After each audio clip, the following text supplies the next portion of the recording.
ಪ್ರವಚನಗಳನ್ನು, ಪುರಾಣಗಳನ್ನು, ಶರಣರ ಸಂತರ ಚರಿತ್ರೆಗಳನ್ನು ಆಧಾರವಾಗಿಟ್ಟುಕೊಂಡು ಚಿಂತನೆಗಳನ್ನು ಅಲ್ಲಲ್ಲಿ ದೇವಸ್ಥಾನಗಳಲ್ಲಿ, ಮಠಗಳಲ್ಲಿ, ಮಂದಿರಗಳಲ್ಲಿ ನಡೆದುಕೊಂಡು ಬರ್ತಾ ಇದೆ. ಹಾಗೆ ನಮ್ಮ ಊರಲ್ಲಿ ಕೂಡ ಅಲ್ಲಮಪ್ರಭುವಿನ ಚರಿತ್ರೆಯನ್ನು ಆಧಾರವಾಗಿಟ್ಟುಕೊಂಡು ಅಧ್ಯಾತ್ಮದ ಚಿಂತನೆ, ಶರಣರ ವಿಚಾರಗಳನ್ನು ಹೇಳುವುದ್ರ ಮೂಲಕ ನೀತಿ, ಜ್ಞಾನ, ಧರ್ಮಬೋಧನೆ ಅನೇಕ ವಿಚಾರಗಳನ್ನು ನಾವೆಲ್ಲರೂ ಕೂಡಿ ಚಿಂತನೆ ಮಾಡ್ತಾ ಇದ್ದೇವೆ. ಇವತ್ತು ಒಬ್ಬ ಶರಣ ಒಂದು ವಚನವನ್ನು ಹೇಳ್ತಾನೆ, ಅವನೇ ಅಮೋಘಿಯ ದೇವಯ್ಯ ಅಂತ. ನಮ್ಮ ವಿಜಯಪುರ ಜಿಲ್ಲೆಯ ಪಕ್ಕದಲ್ಲಿರ್ತಕ್ಕಂಥ ಸನ್ನಲಾಪುರದಲ್ಲಿರುವಂಥ ಒಬ್ಬ ಶರಣ ಬಹಳ ಸುಂದರವಾದಂಥ ಮಾತನ್ನು ಹೇಳ್ತಾನೆ. ಶಿವನ ನೆನೆದೊಡೆ ಭವ ಹಿಂಗುವುದೇ, ಶಿವನ ನೆನೆದರೆ ಭವ ಹಿಂಗುವುದೆಂಬ ವಿವರಣೆಗೇಡಿಗಳ ಮಾತು ಕೇಳಲಾಗದು ಹೇಳದಿರಯ್ಯ. ಸರಳವಾದ ಅರ್ಥ ಐತೆ, ಗಂಭೀರವಾದ ಚಿಂತನೆ ಇದೆ.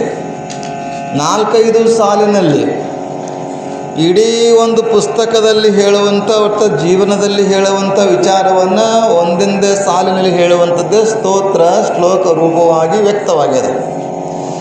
ಶಿವನ ನೆನೆದಡೆ ಭವ ಹಿಂಗುವುದೆಂಬ ವಿವರಣೆಯನ್ನು ಮಾಡ್ತಕ್ಕಂಥ ಹೇಡಿಗಳ, ಅದು ಹೇಳಲಾಗದು ಹೇಳದಿರಯ್ಯ.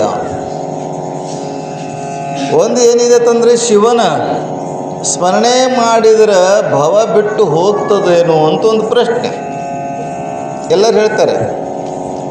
ಪರಮಾತ್ಮನ ಸ್ಮರಣೆಯನ್ನು ಮಾಡುವುದರಿಂದ ಭವ ದುಃಖವನ್ನು ಬಿಟ್ಟು ಹೋಗ್ತದೆ ಅಂತ ಎಲ್ಲರೂ ಹೇಳ್ತಾ ಬಂದಿದ್ದಾರೆ. ವಿವರಿಸುವಂಥ, ಆದರೆ ಆಗೋದಿಲ್ಲ ಅಂತ ಹೇಳ್ತಾರೆ. ಪ್ರಶ್ನೆ ಇದೆ, ಒಂದು ಸಲ ನಾವು ಶಿವ ಅಂದ್ರೆ ಸಾಕು, ಭಗವಂತನ ಸ್ಮರಣೆಯನ್ನು ಮಾಡಿದ ಹಾಗೆ ಆಗ್ತದ. ಭಗವಂತನು ಕೊನೆಯ ಕಾಲದಲ್ಲಿ ಆದರೂ ಅವನ ಲೋಕವನ್ನು, ಸಾಯುಜ್ಯ ಲೋಕವನ್ನು, ಸಾಮಪ್ಯ ಲೋಕವನ್ನು, ಲೋಕಗಳು ಸಾಕಷ್ಟಿದ್ದಾವೆ, ಆ ಲೋಕಗಳನ್ನು ಪಡೀಲಿಕ್ಕೆ ಸಾಧ್ಯ ಐತಿ ಅಂತ ಹಲವಾರು ಶರಣರು, ಸಂತರು, ಮಹಾತ್ಮರು ಹೇಳ್ಕೊಂಡು ಬರ್ತಾ ಇದ್ದಾರೆ. ಶಿವ ನೆನೆದರೆ, ಶಿವ ಎಂದಡೆ ಭವ ಹಿಂಗುವುದೇ. ಹಿಂಗ್ತದೇನು ಭವ ದುಃಖ?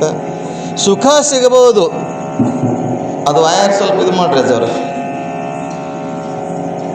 ಅಲ್ಲೂ ಶಿವ ನೆನೆದರೆ ಭವ ದುಃಖವನ್ನು ಪರಿಹಾರ ಮಾಡ್ಕೊಳಕ್ಕಾಗೋದಿಲ್ಲ, ಆದರೆ ಒಂದಿಷ್ಟು ಸುಖವನ್ನು ಪಡಿಬಹುದು. ಸ್ವರ್ಗ ಪ್ರಾಪ್ತಿಗಾಗಿ ನಾವು ಹಲವಾರು ತಪಸ್ಸನ್ನು ಮಾಡ್ತೇವೆ, ಹಲವಾರು ಪೂಜೆಗಳನ್ನು ಮಾಡ್ತೇವೆ.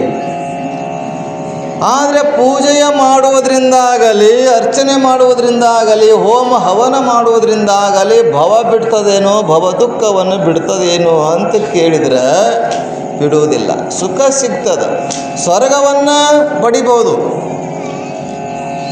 ಅನೇಕ ಲೋಕಗಳಿದ್ದಾವೆ, ಆ ಲೋಕದಲ್ಲಿ ಒಂದು ಲೋಕವಾದರೂ ಪಡಿಬಹುದು. ಆದರೆ ಪುಣ್ಯ ತೀರಿದ ಮೇಲೆ ಮತ್ತೆ ಭವಲೋಕದಲ್ಲಿ ಬರಬೇಕಾಗ್ತದೆ. ಗೊತ್ತಾಗುತ್ತೆ ತಿಳಿದು. ನಾವು ಪುಣ್ಯಕ್ಕಾಗಿ, ಸುಖಕ್ಕಾಗಿ ಒಂದು ಏನೋ ದೇವರನ್ನ ಸ್ಮರಣೆ ಮಾಡ್ತೇವೆ, ಮಲ್ಲಯ್ಯನ ಅಭಿಷೇಕ ಮಾಡ್ತೇವೆ, ಆದರೆ ಸುಖಗೋಸ್ಕರ ಮಾಡ್ತೇವೆ ವಿನಃ ಭವ ಬಿಟ್ಟು ಹೋಗುವುದಿಲ್ಲ. ಭವ ಬಿಡಬೇಕಾಗಿತ್ತಂದ್ರೆ ತನ್ನ ತಾನು ತಿಳಿದ ಮೇಲೆ ಇನ್ನೇನು ಅಂತ ಹೇಳಿದರು. ಎಷ್ಟು ಚೆಂದ ಹಾಡಿದ್ರು ಹಿರಿಯರು. ಸುಮ್ಮನಿರಬೇಕು ಶಿವನಾದ ಮೇಲೆ, ಸುಮ್ಮನಿರಬೇಕು ಶರಣಾದ ಮೇಲೆ. ಭವವನ್ನು ನಿವಾರಿಸಿಕೊಳ್ಬೇಕು, ಅದ್ರ ಸಾಧ್ಯವಿಲ್ಲ. ಹೇಳಕ್ಕೆ ಬರುವುದಿಲ್ಲ, ಹೇಳದಿರಯ್ಯ, ಕೇಳದಿರಯ್ಯ. ಕೇಳಕ್ಕೂ ಬರುವುದಿಲ್ಲ, ಹೇಳಕ್ಕೂ ಬರುವುದಿಲ್ಲ ಅಂತ ತಟಸ್ಥ ಆಗ್ತದೆ. ಹಾಗಿಲ್ಲಿ ಜ್ಯೋತಿಯ ನೆನೆದೊಡೆ. ನಮ್ಮ ಮನ್ಯಾಗ ಕತ್ತಲೆ ಐತಿ, ನಮ್ಮ ಮನೆಯೊಳಗೆ ಕತ್ತಲೆ ಅದತ್ತಂದ್ರೆ ಬರೀ ಬೆಳಕನ್ನು ನೆನೆಸ್ಕೊಂಡ್ರೆ ಬೆಳಕಾಗ್ತದೇನೋ ಅಲ್ವಾ? ಕತ್ತಲೆಯನ್ನು ಹೋಗ್ಬೇಕಾಗಿತ್ತಂದ್ರೆ ಬೆಳಕು ಅಂತಂದ್ರೆ ಬೆಳಕಾಗ್ತದೇನೋ? ಆಗೋದಿಲ್ಲ. ಅಲ್ಲಿ ಪಣತಿ ಬೇಕು, ಎಣ್ಣೆ ಬೇಕು, ಬತ್ತಿ ಬೇಕು, ಕಡ್ಡಿಪಟ್ಟಣ ತಗೊಂಡು ಅದಕ್ಕೆ ಹಚ್ಚಬೇಕಾಗ್ತದೆ. ಹೀಗೆ ನಾವು ಜ್ಯೋತಿಯ ನೆನೆದಡೆ ಕತ್ತಲೆ ಕೆಡುವುದೇ ಆಗುವುದಿಲ್ಲ. ದಾಸಿಮೇನವರು ಕೂಡ ಒಂದು ಮಾತನ್ನು ಹೇಳ್ತಾರೆ, ತಾನುಂಬುವ ಊಟವನ್ನು, ತಾನು ಪಡೆಯುವ ರತಿಸುಖವನ್ನು ತಾನು ಅನುಭವಿಸಿದಲ್ಲದೆ ಪರರ ಕೈಯಿಂದ ಮಾಡಿಸುವುದೇ ರಾಮನಾಥ. ನನ್ನ ತಟ್ಟೆ ಒಳಗೆ ನನ್ನ ಪ್ಲೇಟ್ನಲ್ಲಿ ಊಟ ಅದಂದ್ರೆ ಊಟ ಮಾಡಿದ್ರೆ ಹೊಟ್ಟೆ ತುಂಬ್ತದ. ಹಳ್ಳಿ ಮಾತು ಹೇಳ್ತಾರೆ ಸಾಮಾನ್ಯವಾಗಿ, ಸ್ವತಃ ಸತ್ತರೆ ಸ್ವರ್ಗ ಸಿಗ್ತದಂತ. ಹೌದಲ್ಲ? ಸ್ವತಃ ಸಾಯ್ಬೇಕಂತ, ಆವಾಗ ಸ್ವರ್ಗ ಹೆಂಗದೋ ಗೊತ್ತಾಗ್ತದೆ. ಹಾಗಿಲ್ಲಿ ಕತ್ತಲೆಯನ್ನು ಹೋಗಬೇಕಾಗಿತ್ತಂದ್ರೆ ಜ್ಯೋತಿಯ ನೆನೆದೊಡೆ ಕತ್ತಲೆ ಕೆಡುವುದೇ. ಕತ್ತಲೆ ಹೋಗ್ತದೇನೂ ಇಲ್ಲ. ಯಾವನೋ ಒಬ್ಬ ನನಗೆ ಇಳಿಸ್ಯಾರಲ್ಲಿ, ಈಗ ಅಲ್ಲಿ ಲೈಟ್ ಹೋಗಿತ್ತು, ಕತ್ಲಿತ್ತು. ಒಬ್ರಿಗೆ ಹೇಳಿದ ಹಿರಿಯರಿಗೆ, ನಮ್ಮ ಲೈಟ್ ಹೋಗ್ಯದಪ್ಪ ಒಂದಿಟ್ಟು. ಅದು ಹಿಂದಿನ ಕಾಲದಲ್ಲಿ ಗ್ಯಾಸ್ ಅಂತ ಇರ್ತಿತ್ತು, ಎಣ್ಣೆ ಮೇಲೆ ಗ್ಯಾಸ್ ಬತ್ತಿ ಅಂತ. ಗ್ಯಾಸನ್ನು ನೋಡು, ಕತ್ಲಾಗೈತಿ, ಲೈಟ್ ಹೋಗೈತಿ, ಒಂದಿಟ್ಟು ಬೆಳಕು ಮಾಡತ್ತಂದಾಗ ಅವನೇನು ಮಾಡಿದ, ಗ್ಯಾಸನ್ನು ತೆಗೆದುಕೊಂಡು ತಲೆ ಮೇಲೆ ಗ್ಯಾಸ್ ತೆಗೆದುಕೊಂಡು ಬಂದ. ಏನು ರೀ ಸ್ವಾಮಿಗಳ ಬೆಳಕೈತಿಲ್ಲ ತಂದವ, ಕತ್ಲಾಗೈತಿ, ಬೆಳಕದಲ್ಲ. ಆಗ ಎಲ್ಲಿ ಬೆಳಕದತ್ತಂದ್ರೆ ಮತ್ತೆ ನಾವು ಬೆಳಕದಂತ ಹೊರಡ. ಅದು ತನ್ನ ಮೇಲೆ ತಲೆ ಮೇಲೆ ಇರ್ತಕ್ಕಂಥ ದೀಪ ಇದೆಯಲ್ಲ, ಗ್ಯಾಸ್ ಸಿಲಿಂಡರ್ ಅದು ಬತ್ತಿ, ಅದರಿಂದ ಬೆಳಕಾಗಿದೆ. ತನ್ನ ತಲೆಯ ಮೇಲಿಂದ ಬೆಳಕು ಬೀಳ್ತಾ ಇದೆ ಅಂತ ಗೊತ್ತಾಗ್ತಾಯಿಲ್ಲ, ಬೆಳಕೈತಲ್ಲ ಅಂತೇಳಿ ಮತ್ತೆ ವಾಪಸ್ ಬಂದಂತ. ಹಾಗೆ ನಾವು ಕೇವಲ ನಾವು ಜ್ಯೋತಿಯ ನೆನೆದೊಡೆ ಕತ್ತಲೆ ಕೆಡುವುದಿಲ್ಲ. ಇಷ್ಟಾನ್ನ ನೆನೆದೊಡೆ ಹೇಳ್ತಾರೆ, ಇಷ್ಟಾನ್ನವನ್ನು ನೆನೆದೊಡೆ ಹೊಟ್ಟೆ ತುಂಬುವುದಿದೆ, ಹೊಟ್ಟೆ ತುಂಬುತ್ತದೆ. ನಾವೇನು ನಮಗೆ ಇಷ್ಟವಾದಂಥ ಪದಾರ್ಥಗಳನ್ನು ನೆನೆಸ್ಕೊಂಡ್ರೆ ಸಾಕು, ಹೊಟ್ಟೆ ತುಂಬುತ್ತದೇನೋ? ಆಗೋದಿಲ್ಲ. ಆದರೆ ನಾವು ಕೇಳ್ತೇವೆ, ಒಂದೊಂದು ಸಲ ನಮ್ಗೆ ಭಾಳ ಸಂಶಯ ಬರ್ತೈತಿ ಇದರಲ್ಲಿ. ಈ ಹಾವುಗಳದಾವಲ್ಲ, ಹಾವುಗಳು ಮೊಟ್ಟೆ ಇಡ್ತಾ ಹೋಗ್ತದಂತ, ಮೊಟ್ಟೆ ಇಡ್ತಾ ಹೋಗ್ತದಂತ. ಅದನ್ನು ಯಾವಾಗ ಸ್ಮರಣೆ ಮಾಡ್ತದೆ, ಆ ಮೊಟ್ಟೆ ಒಡೆದು ಮರಿ ಆಗ್ತಾವಂತ ಕೇಳಿದ್ದೇವೆ ಶಾಸ್ತ್ರದಲ್ಲಿ. ಅದನ್ನು ನಾವಾರು ನೋಡಿಲ್ಲ. ಹೌದಲ್ರಿ? ಆಗ್ತಾವಂಡಿ ಹಿರಿಯರ? ಆಗ್ತದೆ. ಇವರಿಗೆ ಹಾಡೋರಿಗೆ ಕೇಳಬೇಕಾಗ್ತದೆ. ಹಾಗೆ ಒಂದು ಪಕ್ಷಿ ಅದಂತ, ಮ್ಯಾಲಕ್ಕೆ ಹೋಗ್ತದೆ, ಹಾರ್ತಾ ಮ್ಯಾಲೆ ಹೋಗಿ ತತ್ತಿ ಹಾಕಿದ್ರೆ ಸಾಕು, ಅದು ಕೆಳಗೆ ಬರೋದ್ರೆ ಮರಿಯಾಗಿ ಹಾರಕ್ಕೆ ಶುರು ಮಾಡ್ತದಂತ. ಹೆಂಗಿರಬೇಕು ಪ್ರಕೃತಿಯ ನಿಯಮ. ಹೀಗಿಲ್ಲಿ ಇಷ್ಟಾನ್ನ ನೆನೆದಡೆ ಹೊಟ್ಟೆ ತುಂಬುವುದೇ. ರಂಬೆಯ ನೆನೆದೊಡೆ ಕಾಮದ ಕಳವಳ ಅಡಗುವುದೇ. ರಂಬೆ, ಊರ್ವಶಿ, ಮೇನಕೆ, ತಿಲೋತ್ತಮೆ, ಏನು ಗಂಧರ್ವ ಕನ್ಯರಿದಾರಲ್ಲ, ಅವರನ್ನು ಸ್ಮರಣೆ ಮಾತ್ರದಿಂದ ಕೇವಲ ನಿಮ್ಮ ಹೆಂಡತಿ ಮನೆಯು ತವ್ರ ಮನೆ ಹೋಗಿತಾಳೆ, ಅಥವಾ ನೀವು ಯಾವಲ್ಲಿಗೂ ಕೆಲಸಕ್ಕೆ ಹೋಗಿರ್ತೀರಿ, ನಿಮ್ಮನ್ನು ನೆನೆಸ್ಕೊಂಡ್ರೆ ಅವ್ರಿಗೆ ಆನಂದ ಆಗ್ತದೇನೋ, ಅಥವಾ ನೀವು ಅವ್ರಿಗೆ ನೆನೆಸ್ಕೊಂಡ್ರೆ ಆನಂದ ಆಗ್ತದೇನೋ? ಹತ್ತಿರ ಇದ್ದಾಗೆ ಆನಂದ ಆಗ್ತದೆ. ಕಾಮದ ಕಳವಳ ಅಡಗುವುದೇ. ಇದೆಲ್ಲವನ್ನ ಹೇಳ್ತಾ ಅಯ್ಯ ನೆನಸದ ಇರಬಾರದು. ನಿಜದಲ್ಲಿ ನಿರ್ಧರಿಸಿ ತಾನು ತಾನಾಗದನ್ನಕ್ಕರ ನಿಜವನ್ನು ಅರಿಲಿಕ್ಕೆ ಸಾಧ್ಯವಿಲ್ಲ. ಅಂದ್ರೆ ಸ್ವತಃ ಸತ್ರೆ ಸ್ವರ್ಗ ಸಿಗ್ತದೆ ಅನ್ನುವಂಥ ವಿಚಾರ. ತಾನಾಗದನ್ನಕ್ಕರ ಸದ್ಗುರು ಸಿದ್ಧ ಸೋಮೇಶ್ವರ ಲಿಂಗವ ನೆನೆಯಲಾಗದು. ಆ ಪರಮಾತ್ಮ ನೋಡಬೇಕಾಗಿತ್ತು ಅದಕ್ಕೆ ಹೇಳಿದ್ದಾರೆ. ಈಗ ನೀವೆಲ್ಲ ಹಾಡ್ತೀರಿ, ಚಿದಾನಂದ ರೂಪ ಶಿವೋಹಂ ಶಿವಂ, ನ ಪುಣ್ಯಂ ನ ಪಾಪಂ ನ ಸುಖಂ ನ ದುಃಖಂ ನ ಮಂತ್ರ ನ ತೀರ್ಥ ನ ವೇದಾನ ಮಂತ್ರ ಚಿದಾನಂದ ರೂಪ ಶಿವೋಂ ಶಿವೋಂ. ಚಿದಾನಂದ ರೂಪ ಶಿವನೇ ಆಗಬೇಕಾಗಿತ್ತು. ನಾನೇ ಶಿವ ಅಹಂ ಚಿದಾನಂದ ರೂಪ ಶಿವೋ ಅಹಂ ಅಂತದ ಅರ್ಥ. ಚಿದಾನಂದ ರೂಪ ನಾನೇ ಚಿದಾನಂದ ರೂಪವಾಗಿದ್ದೇನೆ, ಶಿವಾನಂದ ರೂಪವಾಗಿದ್ದೇನೆ, ಪರಮಾತ್ಮನ ಆಗಿದ್ದೇನೆ, ಬ್ರಹ್ಮ ರೂಪವಾಗಿದ್ದೇನೆ ಅಂತಂದರೆ ಅದು ಹೇಳಕ್ಕೆ ಬರಲ್ಲ, ಅದು ಅನುಭವಿಸ್ಲಿಕ್ಕೆ ಮಾತ್ರ ಸಾಧ್ಯ. ಈ ವಚನವನ್ನು ಬಹಳ ಸುಂದರವಾಗಿ ಅಮುಗಿಯ ದೇವಯ್ಯನವರು ಹೇಳಿದ್ದಾರೆ. ಅಮುಗಿಯ ದೇವಯ್ಯ ಯಾರು ಅಲ್ಲ, ಸೊಲ್ಲಾಪುರದಲ್ಲಿರ್ತಕ್ಕಂಥ ಒಬ್ಬ ಶರಣ, ಬಸವಾದಿ ಶರಣರ ಕಾಲದಲ್ಲಿರ್ತಕ್ಕಂಥ ಒಬ್ಬ ಶರಣ. ಕಾಯಕವನ್ನು ಮಾಡ್ತಾ ಇದ್ದಾನೆ, ಬಟ್ಟೆ ನೇಯುವ ಕಾಯಕ. ಎಂಥ ಅದ್ಭುತವಾದಂಥ ಕಾಯಕ. ಇಬ್ಬರು ಗಂಡ ಹೆಂಡತಿ, ಇಬ್ಬರು ಸಣ್ಣ ಮನೆ, ನಮ್ಮಂಗೆ ದೊಡ್ಡ ದೊಡ್ಡ ಬಂಗ್ಲೆ ಇರಲಿಲ್ಲ ಶರಣರದೆಲ್ಲ. ಸರಳವಾಗಿ ಜೀವನ ಮಾಡುವಂಥವ್ರು ಅವರು. ಅಂಥ ಶರಣ ಸೊಲ್ಲಾಪುರದಲ್ಲಿ ಇದ್ದರು. ಆಗಲಿ ಸೊಲ್ಲಾಪುರದಲ್ಲಿ ಸಿದ್ದರಾಮೇಶ್ವರನ ಸ್ವಲ್ಪ ಪವಾಡ ಅಂದರೆ ಒಂದಷ್ಟು ಶಕ್ತಿ, ನಾಯಕತ್ವ. ಯಾಕಂದರೆ ಚಿಕ್ಕ ವಯಸ್ಸಿನಲ್ಲಿಯೇ ಪರಮಾತ್ಮನ ಸಾಕ್ಷಾತ್ಕಾರ ಮಾಡಿಕೊಂಡವ. ಚಿಕ್ಕ ವಯಸ್ಸಿನಲ್ಲಿಯೇ ಪರಮಾತ್ಮನ ಸಾಕ್ಷಾತ್ಕಾರ ಮಾಡಿಕೊಂಡಿನಿ ಅನ್ನುವಂಥ ಅಹಂ ಒಂದು ಸ್ವಲ್ಪ ಒಳಗಿರ್ತದ. ಜ್ಞಾನೇಶ್ವರಿಗೂ ಕೂಡ ಇತ್ತು. ಯಾಕಂದರೆ ಪರಮಾತ್ಮನ ಜ್ಞಾನೇಶ್ವರಿ ಗೀತಾ ಅಂತ ಬರೆದ್ರು, ಭಗವದ್ಗೀತೆಯನ್ನು ಜ್ಞಾನೇಶ್ವರಿ ಗೀತಾ ಅಂತ ಬರೆದ್ರು ಅವರು. ಹೀಗೆ ಅವನಿಗೆ ಸಿದ್ದರಾಮನಿಗೆ ನಾನೇ ಅನ್ನುವಂಥ ಭಾವನೆ ಇತ್ತು. ಕಣ್ಣು ತೆಗೆದ್ರೆ ಸಾಕು, ಅವ್ರ ಕಣ್ಣಿಂದ ಮೂರನೇ ಕಣ್ಣು ಕೊಟ್ಟಿದ್ದಾನೆ ಪರಮಾತ್ಮ ಅವನಿಗೆ, ಸಿದ್ದರಾಮನಿಗೆ. ಕರ್ಮಯೋಗಿ, ಜ್ಞಾನಯೋಗಿ, ಶಿವಯೋಗಿ ಅಂತ ಹೆಸರನ್ನು ಪಡೆದವನು. ಅಂಥ ಸಿದ್ದರಾಮ ಕಣ್ಣು ತೆಗೆದ್ರೆ ಸಾಕು, ಮೂರನೇ ಕಣ್ಣು ತೆಗೆದ್ರೆ ಸಾಕು, ಆ ಕಣ್ಣಿನಿಂದ ಬೆಂಕಿಯನ್ನು ಬರ್ತಿತ್ತಂತೆ. ನಮಗೂ ಪ್ರತಿಯೊಬ್ಬರಿಗೆ 3 ಕಣ್ಣುಗಳಿದ್ದಾವೆ, ಗೊತ್ತಿಲ್ಲ. ಇದೇನು ಕುಂಕುಮ ಹಚ್ತೀವಲ್ಲ, ಅದು ಭ್ರೂ ಮಧ್ಯೆ ಇರತಕ್ಕಂಥ 3ನೇ ಕಣ್ಣದ ಆ ಜ್ಞಾನ ಚಕ್ರ ಇದೆ. ಆ ಚಕ್ರ ಜಾಗೃತಿ ಆದರೆ ಸಾಕು, ಎಲ್ಲವನ್ನು ತಿಳಿಲಿಕ್ಕೆ ಸಾಧ್ಯವಿದೆ. ನಾವು ಲಿಂಗದೇವನ ಅಥವಾ ನಮ್ಮ ದೇವರ ಸ್ಮರಣೆಯನ್ನು, ಧ್ಯಾನವನ್ನು ಮಾಡಬೇಕಾಗಿತ್ತಂದ್ರೆ ನಮ್ಮ ದೃಷ್ಟಿಯನ್ನು, ನಮ್ಮ ಮನಸ್ಸನ್ನು ಭ್ರೂ ಮಧ್ಯ ತಂದಿಟ್ಟಾಗ ಅಲ್ಲಿರ್ತಕ್ಕಂಥ ಚಕ್ರ ಜಾಗೃತ ಆಗ್ತದೆ. ಆಗ ಜ್ಞಾನ ಉದಯ ಆಗ್ತದೆ. ಹಿಂದೆ ಏನಿದ್ದೀನಿ, ಮುಂದೆ ಏನಾಗ್ತಾ ಇದ್ದೀನಿ, ಈಗ ಏನಿದ್ದೀನಿ ಅಂತ ಅರಿವಾಗ್ತದೆ. ನಮ್ಮಷ್ಟೇ ಅರಿವಲ್ಲ, ಬೇರೆಯವರು ಕೂಡ ನಾವು ಜ್ಞಾನವನ್ನು ಹೇಳ್ಬೋದು, ನೀ ಹೇಗಿದ್ದಿ ಅಂತ. ಯಾವ ಕ್ರೂರ ಶಕ್ತಿಯನ್ನು ನಾವು ತಪಸ್ಸಿನ ಮೂಲಕ, ಮಂತ್ರಶಕ್ತಿಯನ್ನು ತಪಸ್ಸಿನ ಮೂಲಕ ಸಿದ್ಧಿಸ್ಕೊಳ್ಬೇಕಾಗಿಲ್ಲ. ನಮ್ಮ ಶಕ್ತಿಯನ್ನು ನಾವೇ ಜಾಗೃತಗೊಳಿಸ್ಕೊಳ್ಬೋದು. ನಮ್ಮಲ್ಲಿ ಚಕ್ರವಿದೆ: ಆಧಾರ, ಅನಾಹುತ, ಮಣಿಪೂರಕ, ವಿಶುದ್ಧಿ, ಸ್ವಾಧಿಷ್ಠಾನ, ಸಹಸ್ರ ಚಕ್ರ. ಎಲ್ಲ ಚಕ್ರಗಳ ಜಾಗೃತ ಆದಾಗ ಏನಾಗ್ತಂತ ಕೇಳಿದ್ರೆ ನಾವು ಅರಿಲಿಕ್ಕೆ ಸಾಧ್ಯವಿದೆ. ನನ್ನ ಜ್ಞಾನ ನನಗೆ ಆಗ್ತದೆ.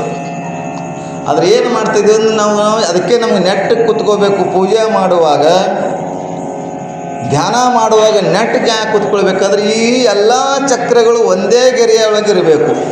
ಎಲ್ಲ ಚಕ್ರಗಳು ಒಂದೇ ಗೆರೆ ಒಳಗೆ ಬಂದಾಗ ಮಾತ್ರ ಜ್ಞಾನ ಆಗಲಿಕ್ಕೆ ಸಾಧ್ಯವಿದೆ.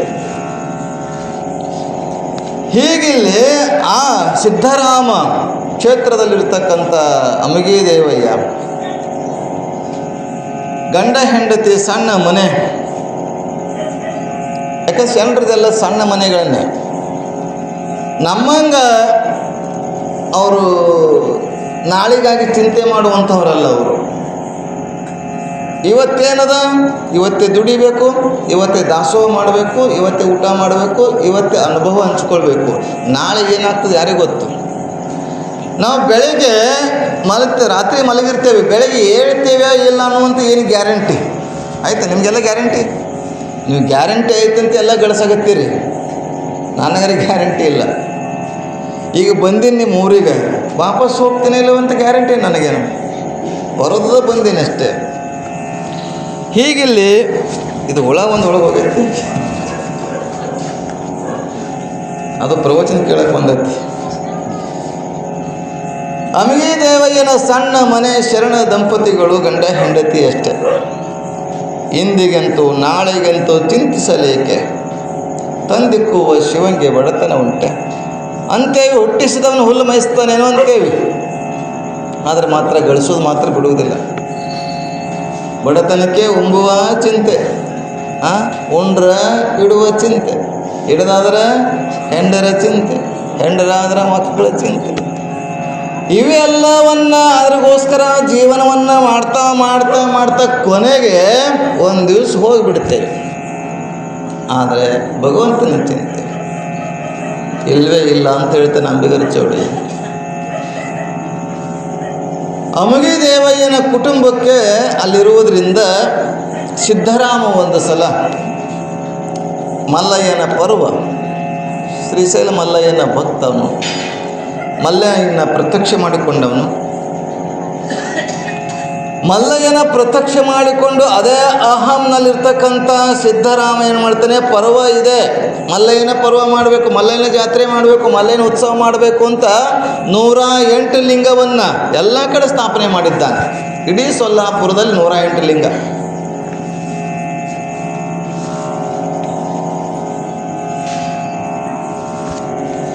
ನೂರ 8 ಲಿಂಗವನ್ನು ಸ್ಥಾಪನೆ ಮಾಡಿ ಇವತ್ತು ಶ್ರಾವಣದಲ್ಲಿ ನೋಡ್ರಿ ನೀವೆಲ್ಲ ಕಡೆ ಆ 108 ಲಿಂಗವನ್ನು ಪೂಜೆ ನಡೀತಾ ಇರ್ತದೆ. ಓಡಾಡಿ ಎಲ್ಲ ಪತ್ರಿ ಹೂವು ಎಲ್ಲ ಏರಿಸ್ತಾ ಇರ್ತಾರೆ.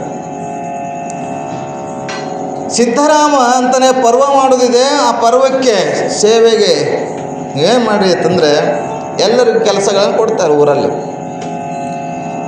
ಊರಾಗ ಪ್ರತಿಯೊಬ್ಬರಿಗೂ ಕೂಡ ನೀನು ಜ್ವಾಳ ಹಸ್ತನ ಮಾಡಬೇಕು, ನೀನು ಗೋಧಿ ಹಸ್ತನ ಸ್ವಚ್ಛ ಮಾಡಬೇಕು, ನೀನು ಬೇಳೆ ಸ್ವಚ್ಛ ಮಾಡಬೇಕು, ನೀನು ಭತ್ತ ಕುಟ್ಟಬೇಕು, ನೀ ಒಬ್ಬೊಬ್ಬರಿಗೆ ಒಂದೊಂದು ಕೆಲಸವನ್ನು ಹೇಳಿಬಿಡ್ತಾರೆ.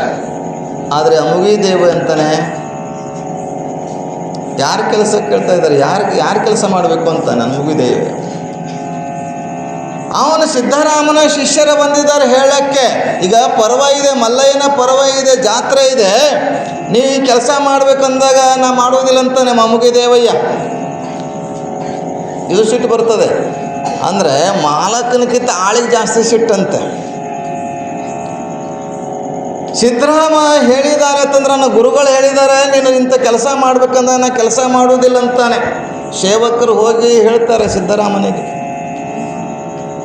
ಗುರುಗಳೇ ಹಿಂಗಂತ ಇದ್ದಾನೆ, ದೇವಯ್ಯ ಅಂತಿದ್ದಾನೆ, ಅಮಗಿ ದೇವಯ್ಯ ಅಂತ ಹಿಂಗಂದು ಹೇಳ್ತಾ ಇದ್ದಾನೆ. ಆದರೆ ಅಮಗಿ ದೇವಯ್ಯ ಹೇಳಿದ ಮೇಲೆ ನಾನು ಕೆಲಸ ಮಾಡುವುದಿಲ್ಲ, ಯಾರ ಮಾತು ಕೇಳುವುದಿಲ್ಲ ಅಂತಂದಾಗ ಸಿದ್ಧರಾಮ ಹೇಳ್ತಾನೆ, ನನ್ನ ಕೆಲಸವನ್ನು ಕೇಳದೇ ಇರ್ತಕ್ಕಂಥವ್ರು ನನ್ನ ಊರಲ್ಲಿ ಇರಬಾರ್ದು, ಅವ್ರಿಗೆ ಕಳಿಸ್ರಿ ಅಂತಾನೆ. ಹೆಂಗಿರಬೇಕು ಗೌಡರು ಕುಲಕರ್ಣಿ ಅವರು ಮೊದಲ ಕಾಲ ಹಿಂಗೆ ಇತ್ತು. ರಾಜರು ಮಹಾರಾಜರು ನಮ್ಮ ಮಾತನ್ನು ಕೇಳದೇ ಇದ್ರೆ ನಮ್ಮ ಊರಾಗಿದ್ದೇನದ ಕಳಿಸ್ತೀರಿ. ಆಗ ಸೇವಕರು ಬಂದರೆ ನೀವು ಅಲ್ಲ ಸಿದ್ಧರಾಮನ ಮಾತು ಕೇಳ್ತಾ ಇಲ್ಲ, ಊರು ಬಿಟ್ಟು ಹೋಗತ್ತೆ ಹೇಳಿದ್ದಾರೆ ತಂದಾಗ ಗಡಿಪಾರು ಮಾಡೋದು. ಗಡಿಪಾರು ಮಾಡ್ಬೇಕಂದಾಗ ಆಯ್ತು ನಾ ಹೋಗ್ತೀನಿ ಅಂತ. ಯಾಕಂದರೆ ಸಂತರಿಗೆ ಶರಣರಿಗೆ ಈ ಊರಿಲ್ಲ ಅಂದ್ರೆ ಮುಂದಿನ ಊರವರಿಗೆ, ಒಂದು ಊರವರಿಗೆ. ಇಂಥ ಸಿದ್ಧರಾಮ ಹೋಗತ್ತೆ ಹೇಳಿದಾಗ 3 ಗಂಟೆ ಕಾಣ್ತಾರೆ. ತಮಗೆ ಬೇಕಾಗಿರುವಂಥ ಸಾಮಾನುಗಳನ್ನು ಗಂಟನ್ನು ಮಾಡ್ತಾರೆ. ಗಂಟು ತಯಾರಾಯ್ತು ರೀ. 3 ಗಂಟೆಗಳನ್ನು ಕೂಡಿದ್ರು. ಹೆಂಡತಿ ಕೇಳ್ತಾಳೆ, ಹೋಮ್ ಮಿನಿಸ್ಟ್ರಿ ಹೆಂಡತಿ, ಆಕೆ ಅಂತಾಳೆ ನಾವು ಇರೋದು ಇಬ್ಬರೇ, 3 ಗಂಟೆ ಕಟ್ಟಿದ್ರಿ ಅಂತ ಕೇಳ್ತಾಳೆ. ಹೆಂಗಿದೆ ನೋಡಿ, ನಾವು ಇರೋದು ಇಬ್ಬರೇ ಇದ್ದೇವೆ, 3 ಗಂಟೆ ಮಾಡಿದ್ರಿ ತಂದಾಗ ಎಲ್ಲ ತಮಗೆ ಬೇಕಾಗಿದ್ದ ಸಾಮಾನುಗಳ ಗಂಟು ಮಾಡಿದರೆ ತಲೆ ಮೇಲೆ ಹೊತ್ಕೊಂಡು ಹೋಗಬೇಕು ಅಂತ ವಿಚಾರ ಮಾಡಿ 3 ಗಂಟೆನ ಕಟ್ಟಿದಾಗ ಹೆಂಡತಿ ಕೇಳ್ತಾರೆ, ಯಾಕೆ 3 ಗಂಟೆ ಅಂತ. ನೋಡು, ನಾವು ಬೇಕಾಗಿದ್ರೆ ಆ ದೇವರೇ ಬಂದು ಅಲ್ಲಿ ಇಡ್ತಾನೆ, ನಾವು ಎಲ್ಲಿರ್ಬೇಕಲ್ಲ ಅಲ್ಲಿ ಇಡ್ತಾನೆ. ನಾವು ಬೇಕಾದ್ರೆ ಇದು ಗಟ್ಟಿತನ.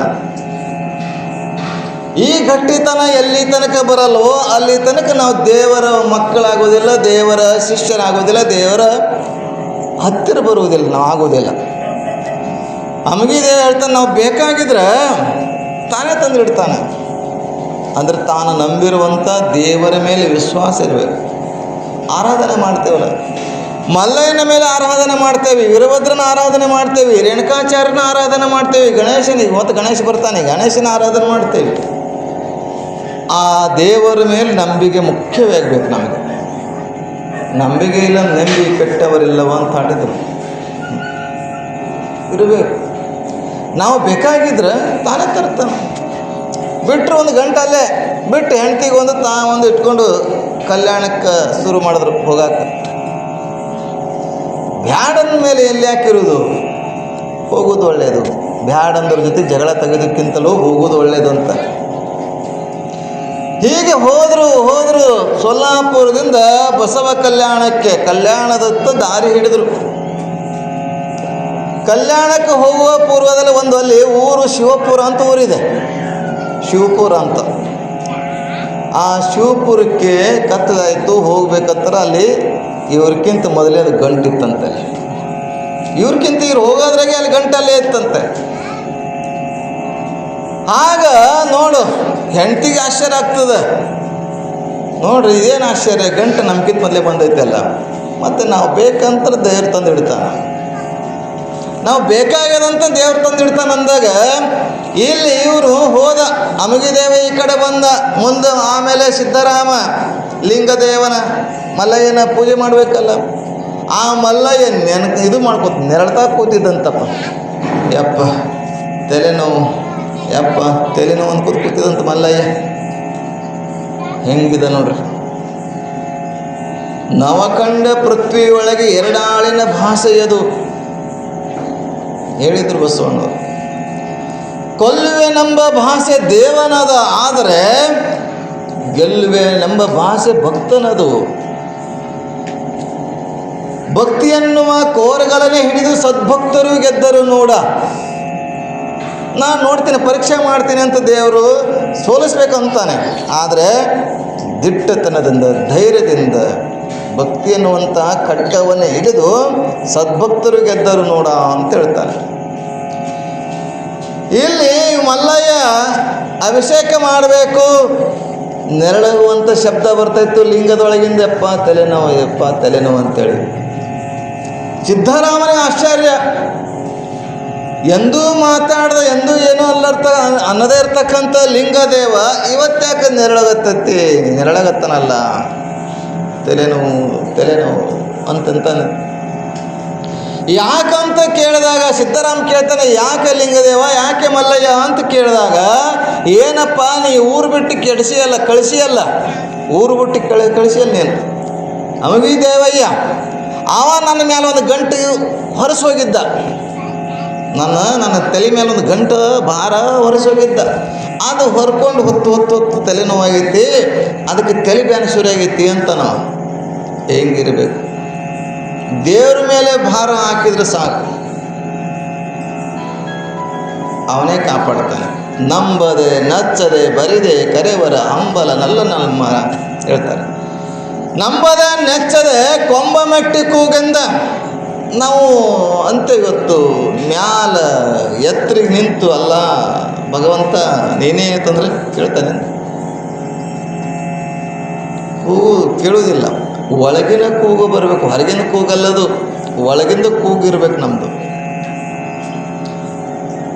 ಒಳಗಿಂದ ಶಬ್ದ ಬರಬೇಕು, ಪರಮಾತ್ಮನ ಒಳಗಿಂದ ಶಬ್ದ ಬರಬೇಕು. ಗಂಟಲಿಂದ ಬರುವಂಥದ್ದಲ್ಲ, ಶಬ್ದ ಹೃದಯದಿಂದ ಬರಬೇಕು. ಆಗ ಭಗವಂತ ಒಂದಿಷ್ಟು ನೋಡ್ತಾನೆ. ಆಗ ಲಿಂಗದೇವನ ನೆನೆಸುವುದನ್ನು ತಲೆನೋವು ಅಂತ ನೆರಳ್ತಾ ಕೂತಿದ್ದಲ್ಲ ಮಲ್ಲಯ್ಯ. ಸಿದ್ದರಾಮ ಕೇಳಿಕೊಳ್ಳೆ, ನೀ ಏನು ಕಳಿಸಿಯಲ್ಲ ದೇವಯ್ಯಗೆ, ಅವ ನನ್ನ ಮೇಲೆ ಒಂದು ಗಂಟ ಇಟ್ಟು ಹೋಗಿದ್ದ ಭಾರ. ಹೊತ್ಕೊಂಡು ಹೋಗ್ಲಿಕ್ಕೆ ನನ್ನ ಮೇಲೆ ಹೊತ್ಕೊಂಡು ಹೋಗಿ ನನ್ನ ತಲೆನೋವು ಬಂದೈತೆ ತಂದಾಗ ಇಲ್ಲಿ ಪೂಜೆ ಮಾಡೋದೇ ಬಿಟ್ಟ ಸಿದ್ದರಾಮ. ಎಂಥ ಶರಣ ಇವನು ಅಂತ. ಎಂಥವನಿಗೆ ನಾನು ಊರಿಂದ ಹೊರ ಕಳಿಸಿದ. ಯಾಕಂದರೆ ಒಂದು ವಸ್ತು ಹತ್ತಿರ ಇದ್ದಾಗ ಗೊತ್ತಾಗಲ್ರಿ, ಒಬ್ಬ ವ್ಯಕ್ತಿ ಹತ್ತಿರ ಇದ್ದಾಗ ಗೊತ್ತಾಗಲ್ಲ, ನಮ್ಮಿಂದ ದೂರ ಆದಾಗ ಗೊತ್ತಾಗ್ತದೆ. ಅವನ ಶಕ್ತಿ ಹತ್ತಿರ ಇದ್ದಾಗ ಗೊತ್ತಾಗೋದಿಲ್ಲ, ನಮ್ಮಿಂದ ದೂರ ಹೋದಾಗ, ಅಗಲಿದಾಗ, ಎಲ್ಲೋ ಮರೆಯಾದಾಗ ಗೊತ್ತಾಗ್ತದೆ ಅವನ ಶಕ್ತಿ ಎಷ್ಟಂತ. ಸಿದ್ದರಾಮ ಪಶ್ಚಾತ್ತಾಪಟ್ಟು ಎಲ್ಲರ ಜೊತೆಗೂಡಿ ಕಲ್ಯಾಣಕ್ಕೆ ಬರ್ತಾನೆ, ಕರ್ಲಿಕ್ಕೆ ದೇವಯ್ಯನ ಕರ್ಲಿಕ್ಕೆ. ದೇವಯ್ಯ ನಾನು ಕ್ಷಮೆ ಮಾಡಪ್ಪ, ಎಂಥ ಶಕ್ತಿಯಪ್ಪ ಶರಣ ಬಸವಣ್ಣ ಅಂತ ಹಾಡಿದೆ. ನಿನ್ನ ಶಕ್ತಿಯನ್ನು ನಮಗೆ ಗೊತ್ತಾಗಿಲ್ಲ, ನಿನ್ನ ಶಕ್ತಿ ನಮ್ಗೆ ಗೊತ್ತಾಗಿಲ್ಲ. ಅದಕ್ಕೆ ನಡಿ, ನನ್ನ ತಪ್ಪಾಗೈತಿ, ನಡಿ, ನನಗೆ ಕ್ಷಮೆ ಮಾಡು, ನಡಿ ಅಂತ. ಅವಂತನ್ನ ಮುಂದಿಟ್ಟು ಹೆಜ್ಜೆ ಹಿಂದಿಡಂಗಿಲ್ಲ. ಶರಣರು ಮುಂದಿಟ್ಟಿದ್ದು ಹೆಜ್ಜೆ ಹಿಂದಿಡಂಗಿಲ್ಲ. ಸಿದ್ಧಾರೂಢರು ಹೆಜ್ಜೆ ಮುಂದಿಟ್ಟರು, ವಾಪಸ್ ಮನೆಗೆ ಹೋಗಲಿಲ್ಲ. ನಾಗಲಿಂಗ ಮುಂದಿಟ್ಟ, ಹಿಂದಕ್ಕೆ ಬರಲಿಲ್ಲ. ಶರೀಫ ಮುಂದಿಟ್ಟ, ಹಿಂದಕ್ಕೆ ಬರಲಿಲ್ಲ. ಲಚ್ಚಾಣ ಸಿದ್ಧಲಿಂಗ ಮಹಾರಾಜ ಮುಂದಿಟ್ಟ, ಹಿಂದಕ್ಕೆ ಬರಲಿಲ್ಲ. ಯಲ್ಲಪ್ಪ ಮಹಾರಾಜ ಮುಂದಿಟ್ಟ, ಹಿಂದೆ ಬರಲಿಲ್ಲ. ನಾವೆಲ್ಲ ಮುಂದಿಡ್ತೇವೆ, ಆದರೆ ನೆನಪು ಬಂದಾಗ ಮಾತ್ರ ಹೋಗ್ಬಿಡ್ತೇವೆ. ಎಷ್ಟು ವ್ಯತ್ಯಾಸ. ಯಾವನಿಗೊಬ್ಬ ಸಂಸಾರ ಸಾಕಾಗಿತ್ತಂತೆ, ಸಂಸಾರ ಸಾಕಾಗಿ ಸನ್ಯಾಸ ಆಗಬೇಕು. ಸಂಸಾರದಲ್ಲಿ ಏನದ? ಅದೇ ಮನೆ, ಅದೇ ಮಕ್ಕಳು, ಅದೇ ಹೆಂಡತಿ, ಅದೇ ಅತ್ತಿ ಮಾವ, ಬರೀ ಕಿರಿಕಿರಿ ಐತಿ ಸಂಸಾರದಲ್ಲಿ. ಒಟ್ಟ ಗದ್ದಲ ಐತಿ, ಹೊಲಸೈತಿ, ಬೇಡ ಅಂತ ಎಲ್ಲ ಮಾಡಿ ಮುಗಿಸಿ ಸಾಕಂತ ಸನ್ಯಾಸ ಆಗ್ಲಿಕ್ಕೆ ಆಗಿದ್ದ. ಒಂದು ಹಲವಾರು ವರ್ಷ ತಪಸ್ಸು ಮಾಡ್ದ. ತಪಸ್ಸು ಮಾಡಿ ಬಿಜಾಪುರ ಅಂತ ಪಟ್ಟಣಕ್ಕೆ ಬಂದ. ಒಬ್ಬ ಮಹಾತ್ಮ ಬಂದಿದ್ದಾರೆ, ಕಾಶಿ ಮಹಾತ್ಮರು, ಹರಿದ್ವಾರ ಋಷಿಕೇಶದಲ್ಲಿ ತಪಸ್ಸು ಮಾಡಿದಂಥವ್ರು ಅಂತ ಎಲ್ಲ ಜನ ಹೋಗಿ ದರ್ಶನ ಮಾಡೋರು, ಆಶೀರ್ವಾದ ಮಾಡೋರು. ಗುಣ್ಕಿ ಜನನೂ ಹೋಗಿದ್ರು ವಿಜಾಪುರದ ಸನ್ಯಾಸಿಗೆ ನಮಸ್ಕಾರ ಮಾಡಲಿಕ್ಕೆ. ಎಲ್ಲರೂ ಬಂದಿದ್ರು ಅಂತ ಅವೇನು ಬಿಟ್ಟು ಹೋಗಿದ್ದಲ್ಲ, ಅವ್ನ ಹೆಂಡ್ತಿನಲ್ಲಿ ಬಂದಿರ್ತಾಳೆ ದರ್ಶನ ಮಾಡೋಕ್ಕೆ. ನೋಡೋಣ ಯಾವ ಸಂತದನ ಮಹಾತ್ಮನ ದರ್ಶನ ಮಾಡೋಣ ಅಂತೇಳಿ. ಅವ ಗೊತ್ತಾಯ್ತು ಅವನಿಗೆ, ನನ್ನ ಹೆಂಡ್ತಿನೂ ಬಂದಾಳ ಅಂತೇಳಿ.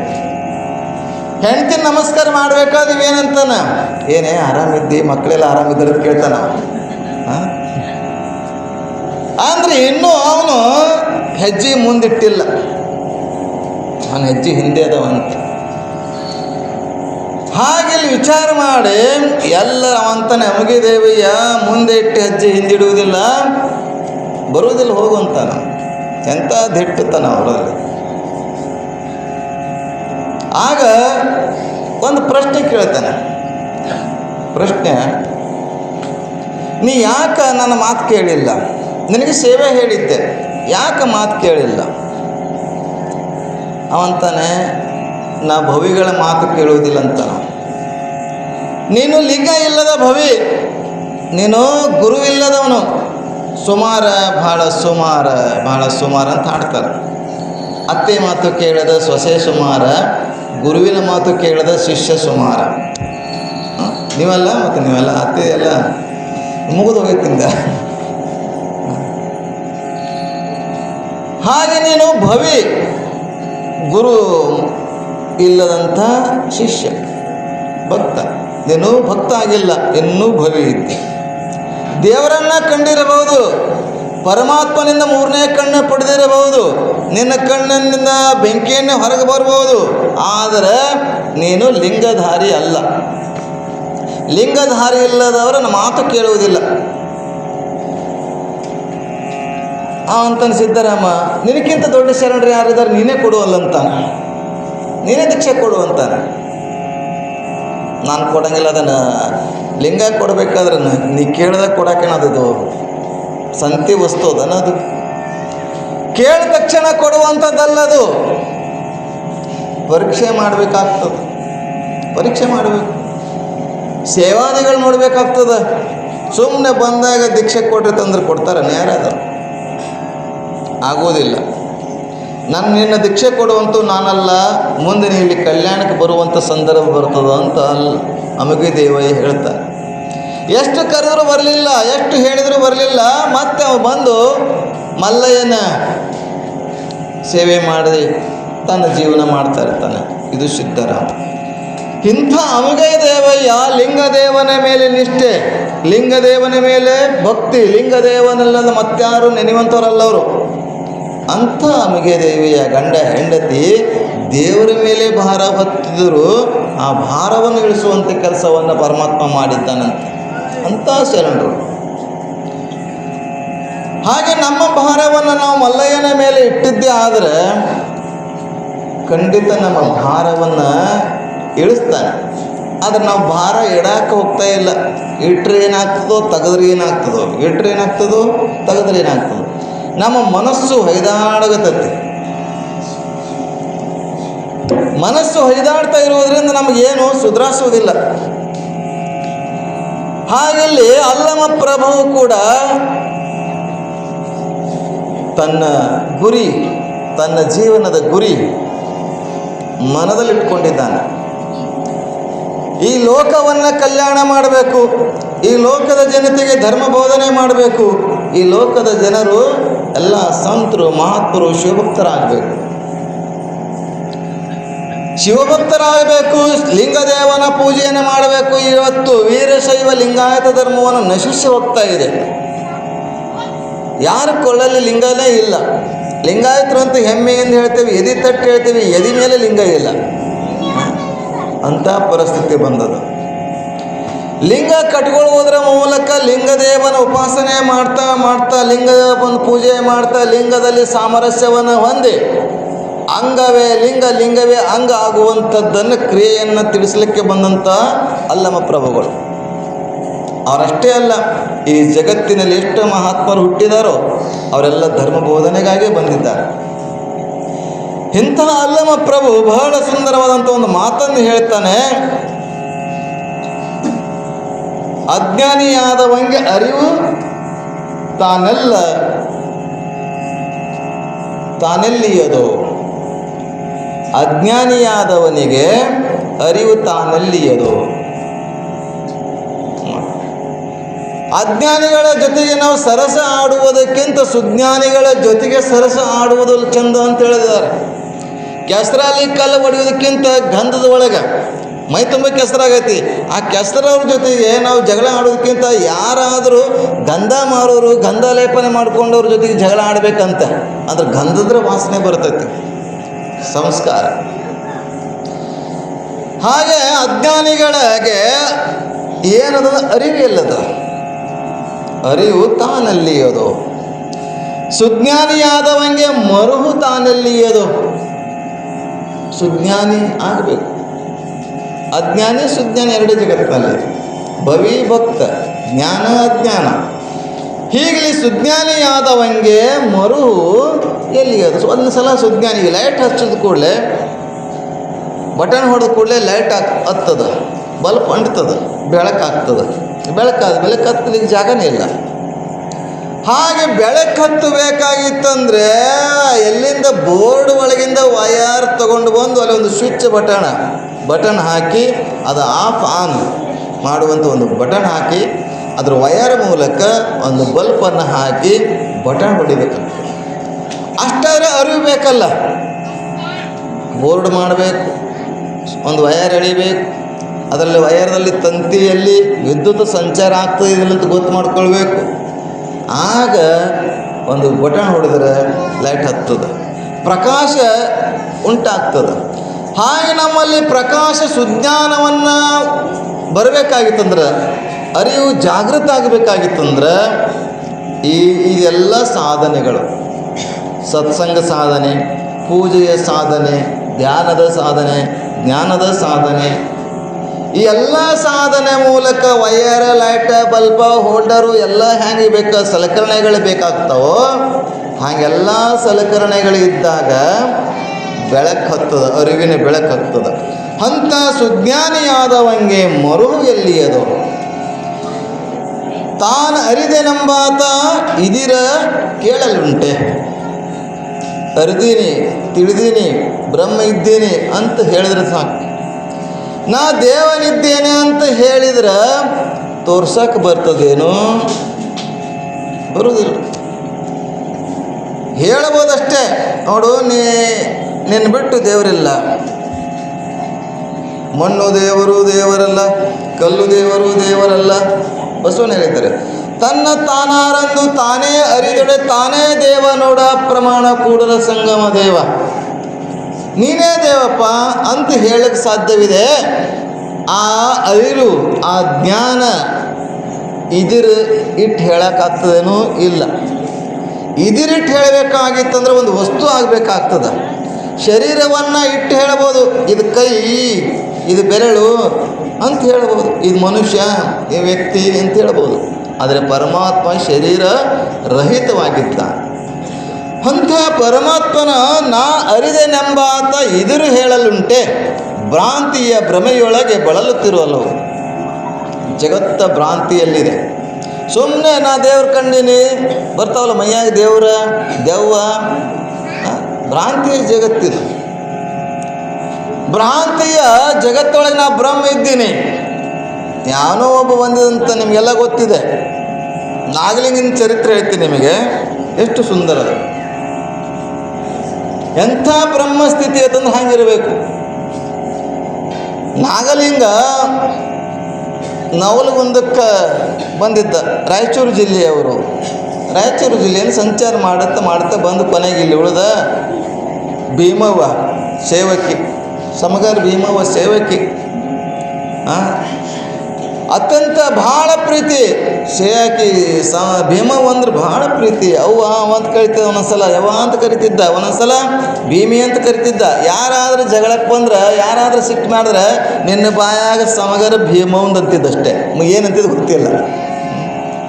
ಈಗ ಸಮಗಾರ ಭೀಮವ್ವ ಶಿಷ್ಯ ಒಬ್ಬಳೇ ಅಲ್ಲಿ ನವಲಗುಂದಾಗ, ಯಾರು ಪರಿಚಯ ಇಲ್ಲ. ಹಂಗೆ ಎಲ್ಲಿ ಹೋದರೂ ಕೂಡ ಅಲ್ಲಿಗೆ ಬರ್ತಿದ್ದ ಆ ಹೆಣ್ಮಗಳಿಗೋಸ್ಕರ. ಆಕೆ ಭೀಮವ್ವನ ಪ್ರೀತಿ ಅಷ್ಟು ಕಟ್ಟು ಹಾಕಿದ.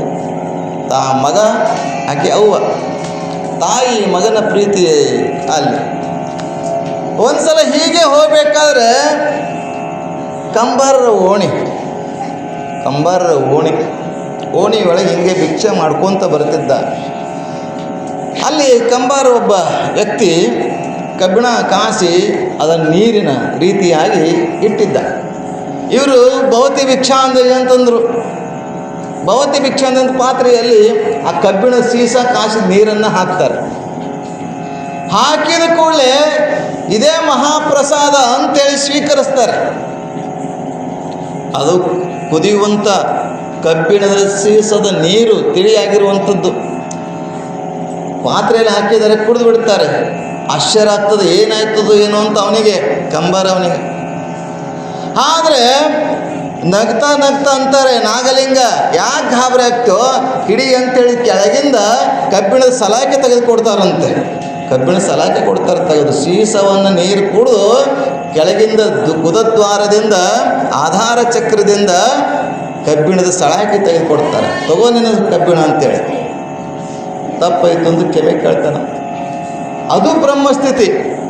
ನಾವು ಕೇವಲ ಭ್ರಾಂತಿಯಾಗಿದ್ದೇವೆ. ನಾವೊಬ್ಬ ಮಠದ ಸ್ವಾಮಿ, ನಾವೊಬ್ಬ ಬ್ರಹ್ಮನನ್ನು ಕಂಡವನು, ದೇವರನ್ನು ಕಂಡವನು. ಭ್ರಾಂತಿಯ ಜಗತ್ತಾಗಿತ್ತು. ಭ್ರಾಂತಿನ ಭ್ರಮೆಯೊಳಗೆ ಬಳಲುತ್ತಿರಲು ಮೂರ್ತಿ ಮಾಲೆಯೊಳಗೆ ಅರಿವೆಂಬುದುಂಟೆ. ಮೂರ್ತಿ ಮಾತಿನೊಳಗೆ ಅದು ಮಾಲೆ ಆಗಿತ್ತು. ಇಲ್ಲಿ ಪುಸ್ತಕದಾಗ ಮೂರ್ತಿ ಮಾತಿನೊಳಗೆ ಸಿಗುವುದಿಲ್ಲ. ನಾವೆಲ್ಲ ಪರಮಾತ್ಮನ ಮೂರ್ತಿಯನ್ನು ಫೋಟೋದಲ್ಲೇ, ಭಾವಚಿತ್ರದಲ್ಲಿ ಆಗಲಿ, ಒಂದು ರೂಪವಲ್ಲಾಗಲಿ ನೋಡ್ತೇವೆ. ಮೂರ್ತಿ ಅಲ್ಲ, ಅದು ಮೂರ್ತಿ ಮಾತಿನೊಳಗೆ ಅರಿವೆಂಬುದುಂಟೆ.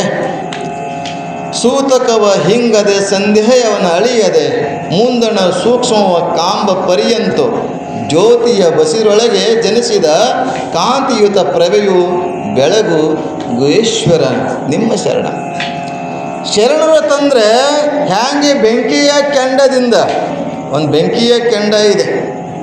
ಆ ಬೆಂಕಿಯ ಕೆಂಡದಿಂದ ಹುಟ್ಟಿರ್ತಕ್ಕಂಥ ಕಿಡಿಗಳದಾವಲ್ಲ, ಬೆಂಕಿ ಕೆಂಡದಿಂದ ಹುಟ್ಟಿರ್ತಕ್ಕಂಥ ಕಿಡಿಗಳವಲ್ಲ, ಆ ಜ್ಯೋತಿಯಿಂದ, ಯಾವ ಜ್ಯೋತಿ ಅಂತಂದರೆ ಜ್ಯೋತಿಯ ಬಸುರೊಳಗೆ, ಅಂದರೆ ಗುಹೇಶ್ವರೆಂಬ ಜ್ಯೋತಿ, ಆ ಜ್ಯೋತಿಯ ಬಸುರೊಳಗೆ ಹುಟ್ಟಿರ್ತಕ್ಕಂಥ ಕಿಡಿಗಳಂತೆ ನಾವು ಪ್ರಭೆಯಾಗಿ ಗೋಚರಿಸ್ತಾ ಇದ್ದೇವೆ.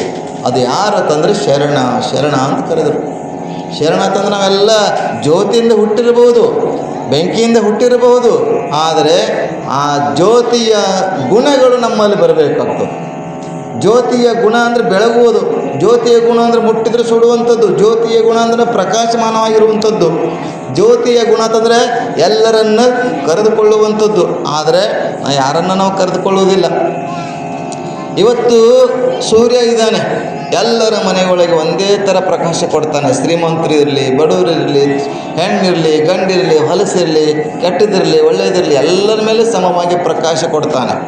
ಆ ಭಾವನೆ ಮಾತ್ರ ಬಂದಾಗ ನಾವು ಜ್ಯೋತಿಯಿಂದ ಹುಟ್ಟಿರ್ತಕ್ಕಂಥ ಜ್ಯೋತಿ ರೂಪ ಆಗ್ತೇವೆ. ಅವರೇ ಶರಣರು ಆಗ್ತಾರೆ. ಅಂತ ಶರಣ ಅಲ್ಲಮ ಪ್ರಭು ಇದ್ದಾನೆ. ಹೀಗೆ ಅವನ ವಚನಗಳನ್ನು ಅತ್ಯಂತ ಸುಂದರವಾಗಿ ನಿರೂಪಣೆ ಮಾಡ್ತಾ ಅನೇಕ ಶರಣರನ್ನು ವಿಚಾರಗಳನ್ನು 20 ದಿನ ಇದೆ. ಇನ್ನು 23ನೇ ತಾರೀಕಿಗೆ ಅಮಾವಾಸ್ಯೆ. ಅಲ್ಲಿವರೆಗೆ ಒಂದಿಷ್ಟು ಶರಣರ ವಿಚಾರಗಳನ್ನು, ವಚನ ಚಿಂತನೆಗಳನ್ನು, ಇನ್ನು ಮುಂದೆ ಏನಾಯಿತು ಗೊತ್ತಿಲ್ಲ. ಇನ್ನು ಮುಂದಾದರೂ ನಾವೆಲ್ಲ ಲಕ್ಷ್ಯವಾಗಿ ಅತ್ಯಂತ ಸುಂದರವಾಗಿ 1 ವಚನ 2 ವಚನಗಳನ್ನು, ಅಲ್ಲಮ ಪ್ರಭುವಿನ ವಚನವನ್ನು, ಅವರು ಮುಂದೆ ಮಾಯೆಯನ್ನು ಗೆಲ್ಲವರು ಅಂತರಾಗ್ತಾರೆ. ಆ ವಿಚಾರವನ್ನು ನಾವು, ಯಾಕಂದರೆ ಮಾಯೆ ಈ ಕಡೆ ಅಲ್ಲಮ ಪ್ರಭು ಜನಿಸಿದ್ದಾನೆ, ಈ ಕಡೆ ಮಾಯೆ ಜನಿಸಿದ್ದಾಳೆ. ಮಾಯೆ ಬೆಳೀತಾ ಬೆಳೀತಾ ಯೌವನಕ್ಕೆ ಬಂದಿದ್ದಾಳೆ. ಮುಂದೆ ಅಹಂಕಾರಾಚಾರ್ಯ ಗುರುಗಳು ಬರ್ತಾರೆ. ಸಾಮಾನ್ಯ ಜನರು, ಸಾಮಾನ್ಯ ವ್ಯಕ್ತಿಗಳಿಕೆಗೆ ಗಂಡ ಆಗೋದಿಲ್ಲ. ಈಕೆ ದೇವರನ್ನೇ ಗಂಡನನ್ನಾಗಿ ಸ್ವೀಕರಿಸಬೇಕಾಗಿದೆ. ಅದಕ್ಕೆ ದೇವರನ್ನೇ ಪೂಜೆ ಮಾಡಬೇಕು ಅಂತ ಮಧುಕೇಶ್ವರನ ಪೂಜೆ ಮಾಡ್ತಾ ಇರ್ತಾಳೆ. ಮಧುಕೇಶ್ವರನ ಪೂಜೆ ನಡೀತಾ ಇದೆ. ಈ ಕಡೆ ಅಲ್ಲಮ ಪ್ರಭು ಬೆಳೀತಾ ಇದ್ದಾನೆ, ಈ ಕಡೆ ಮಾಯಾದೇವಿ ಬೆಳೀತಾ ಇದ್ದಾಳೆ, ಈ ಕಡೆ ಮಧುಕೇಶ್ವರನ ಪೂಜೆ ನಡೀತಾ ಇದೆ. ಈ ಎಲ್ಲವನ್ನು ಅತ್ಯಂತ ಸುಂದರವಾಗಿ ಕಾವ್ಯಮಯವಾಗಿ ರಸಭರಿತವಾಗಿ ಚಾಮರಸ ಕವಿಗಳು ಹೇಳ್ತಾ ಹೋಗ್ತಾರೆ. ಈಗ ಅದ್ಭುತವಾಗಿರ್ತಕ್ಕಂಥ ಪುರಾಣವನ್ನು ನಾವೆಲ್ಲರೂ ಮತ್ತೆ ನಾಳಿನ ಸಮಯದಲ್ಲಿ ನೋಡೋಣ ಅಂತ ಹೇಳ್ತಾ ಇವತ್ತಿನ ಈ ಸೇವೆಯನ್ನು ಗುರುಚರಣಕ್ಕೆ ಅರ್ಪಿಸಿ ಮಂಗಲನ್ನು ಕೋರುತ್ತೇನೆ. ಜೈ ಮಂಗಲಂ, ಜೈ ನಮಃ.